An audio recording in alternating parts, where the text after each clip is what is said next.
So good afternoon, everybody. This is I think the second year prime lecture series about research as a resident. And as I understand it, Dr. Armstrong talked about mentoring and mentorship and how to build a mentor-mentee relationship, which I think is probably the most important first step once you realize that you might be interested in being involved in clinical research. But I did want to just say a couple words around the importance of becoming involved in clinical research. I view it, and I basically found this out when I finished my fellowship and I turned my back on research and went out and did general infectious disease practice for 3 years. And I found that I was basically practicing state-of-the-art care that was increasingly out of step with what my patients needed. And I realized that my patients needed cutting-edge research and not the best care that I could provide them, which was suboptimal. So then I went back into research. And so I think underestimating how good we are, or overestimating it, I think, is a mistake. We still don't know a lot, and there's much to be learned. So if you're interested in research, find an area that excites you or that you find interesting. Seek out faculty that are doing research in that area. And fellowship program directors and division directors, I think, are a great resource for this because they know who's doing what and who could take on a medical resident or student. Identify those target faculty and meet with them and discuss.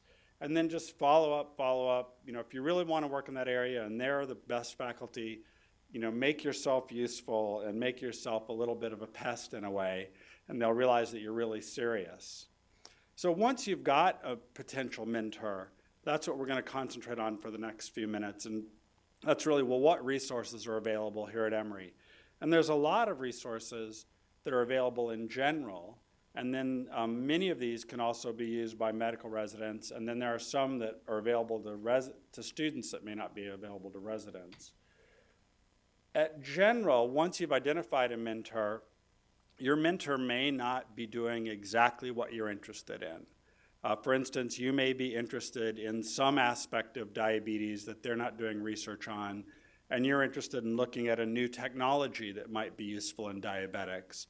Or you'd be interested in something that is being done in patients who have thyroid disease that may not currently being done in diabetics. So one of the things that's useful to know are what resources are available at Emory.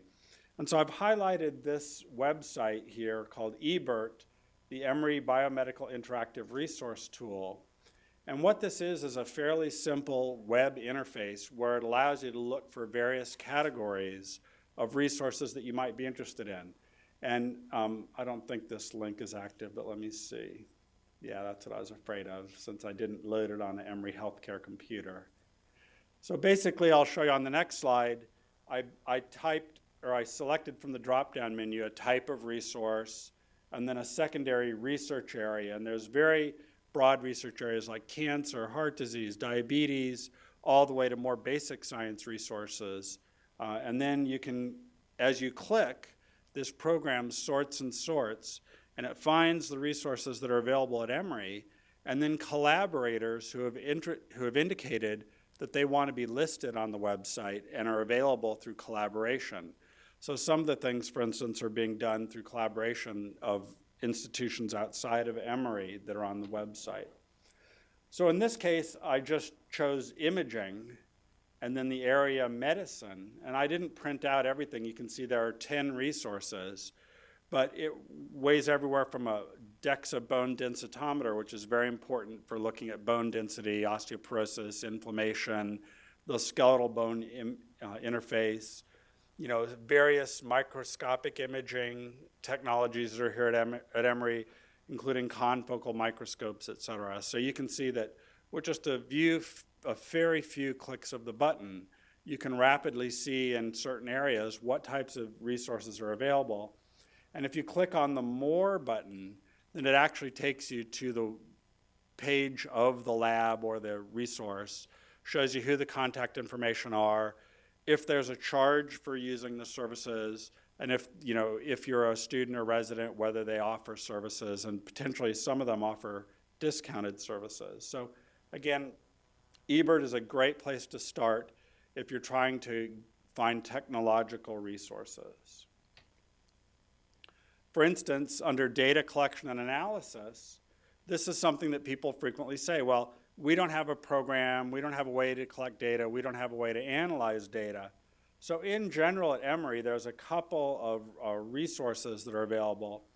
This one, the BIRD Research, Biostatistics, Epidemiology, and Research Design Program, which is sponsored by the Atlanta Clinical and Translational Science Institute. This is an institute here at Emory and Morehouse that basically provides resources for research teams. And it's funded by the ACTSI, and Dr. Stevens, who was just here as the PI, and Dr. Martin of Pulmonary and others, Dr. Ramirez and many others are part of the ACTSI. So you can go to this webpage and you can find resources to help you with data analysis, et cetera, and then what the discounted rate is for faculty and students compared to just people wanting to use the service for other purposes. Now, in addition, the ACTSI has a program directly available called REDCap. Has anybody in the audience ever used REDCap? It's fairly widely used. One person, two people have already. And I think that they would testify this is a very simple, very easy to use program. You can use it, you can create a study, you can outline it in REDCap, and it'll actually help you with scheduling of volunteers, keeping track of appointments, and it's very useful for collecting and aggregating data in the context of clinical research. And I've listed some of the features of REDCap online here, and I noticed at the PRIME website on the Department of Medicine website that REDCap is one of the resources that's listed, and I'd highly encourage you to use it if you're going to be doing a small study with, say, 20 volunteers, or even larger studies where you're working with a faculty or a fellow mentorship team. Now, let's say you get together with somebody and they're doing a research project and you're added on and you're doing a small project that's you sort of grow off of their larger project, and you've heard it somewhere about some amazing capacity that one of the research labs has here at Emory. This website that's relatively new, www.cores.emory.edu, shows the advanced laboratory cores that are available here at Emory. And you can see them listed here like the glycomics core, the genomics core, the proteomics core, the mouse transgenic and gene targeting core. These cores offer very cutting edge technology, and they're very interested in many cases in collaborating with clinical and translational researchers. And many projects that I've seen that fellows and residents have done have grown out of collaborations between the clinical side, the physicians that are providing care to the patients, and then the laboratory side, people who are developing new cutting-edge technology.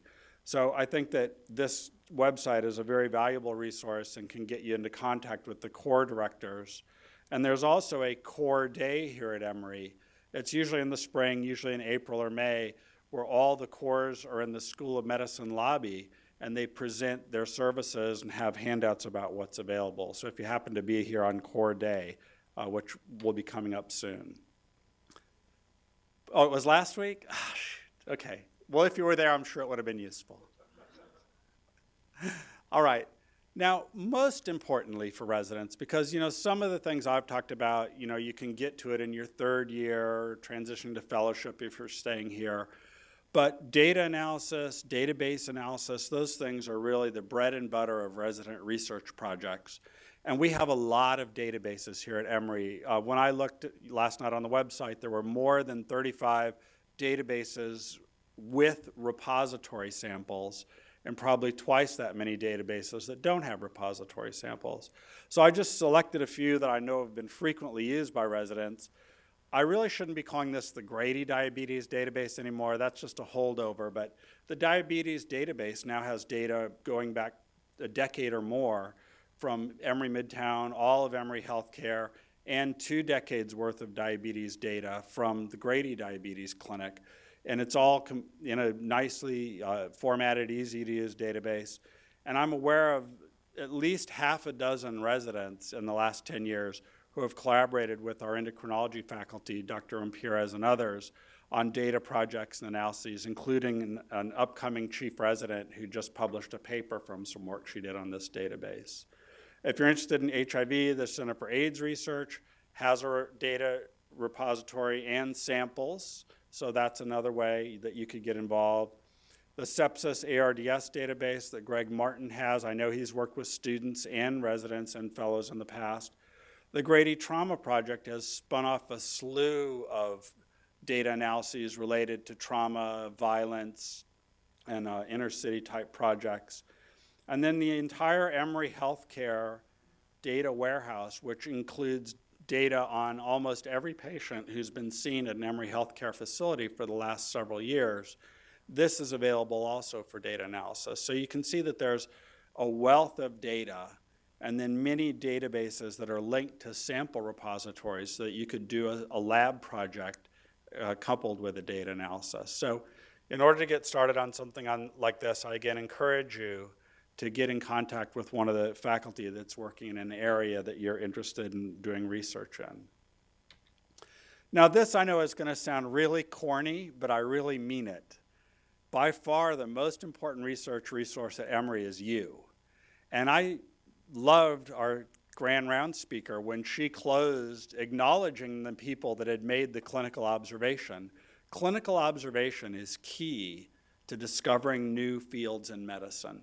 You know, peptic ulcer disease is a perfect example. When I was a resident, the only thing we knew for a fact was that ulcers were caused by acid. That was the one incontrovertible fact until somebody started observing bacteria in the stomach, which shouldn't be there. So I could give you many, many other examples. So clinical observations, you who are next to the patient are in a better position to observe something strange or unusual. And when you ask an attending and they say, we don't know why, that's an invitation to do research. If somebody doesn't know why, there's no reason why that has to be a permanent state of affairs. Techniques frequently flower best far from their original habitat. You know, people are inventing new techniques and new technologies all the time, and it's usually the things that are offshoots from that that really show that technology to its best. We would never have transaortic valvular repairs until somebody had first developed transaortic catheterization systems. And then finally, always remember that today's therapeutic limits are yesterday's realized dreams. I mean, it took a long time to get to where we are, but it's not going to take very long to get far beyond where we are. And you in this audience are riding the crest of about 100 years of biomedical research and the research and clinical translational research opportunities to really develop cutting-edge therapies that you'll look back and laugh at some of the things you used to do as medical students to treat some common conditions that in the future we'll be able to hopefully fix permanently or treat much more effectively. So I highly encourage you to consider doing clinical and translational research as part of your career moving forward. And the PRIME website, please refer to that. There's a lot of good resources.